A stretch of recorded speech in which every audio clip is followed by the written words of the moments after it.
Hi, Lao Yu Gong here. Thought I'd take up a video after my Pop Ching video to discuss the power and elegance of Professor Ching's double press.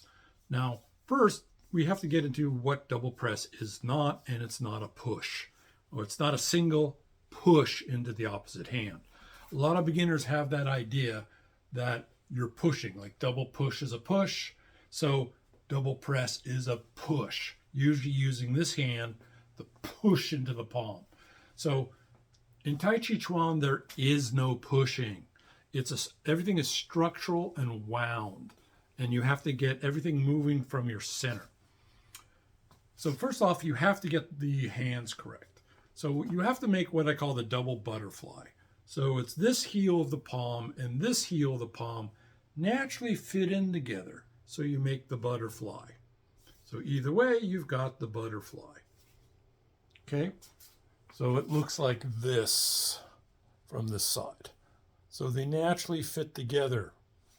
So find that spot that naturally fits together. So it's a lot like you're doing a butterfly when making shadow puppets on the wall. Okay, that's the first thing. The second thing is you have to feel the ball that's here. So it's like when you're standing in pole stance where you're holding the ball, only you're turning one hand over and it fits. So it's like your elbows are out, you're holding the ball. Now, I lower my elbows.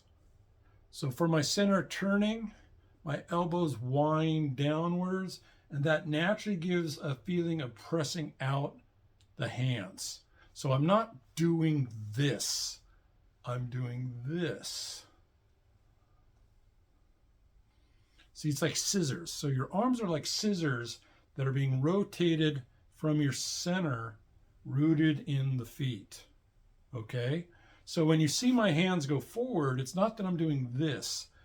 It's a natural thing that happens when I rotate and lower my elbows. Okay? My elbows lower. Say I was stuck against the wall and I tried to lower my elbows, I can't. So you have to let it go. Okay? So from the front, it looks like this. So it looks like my hands are being pushed forward, but actually they're rotated forward, and they naturally have to come forward as my elbows drop. You see that? As my elbows drop and I rotate my body, they come naturally forward. And that's the way you get it right. So if I back up so you can see it, so I roll back and do double press. Roll back and do double press. And I'm sorry about the tracking. I can't seem to find a way to turn it off on my phone today. Okay? So anyway, that's the way you do it. So when it comes time to do application, see, I'm rolling back, I turn, and I press. So there's a rotational element to it. So I'm not doing this. Okay, that's all arm. I'd call that single press using both hands. I mean single push doing both hands. So I'm not doing that. It's rotational. So it comes down from my back foot up to my mid back, turning up between my shoulders, out both arms, and it turns everything as a unit. Okay, as a unit.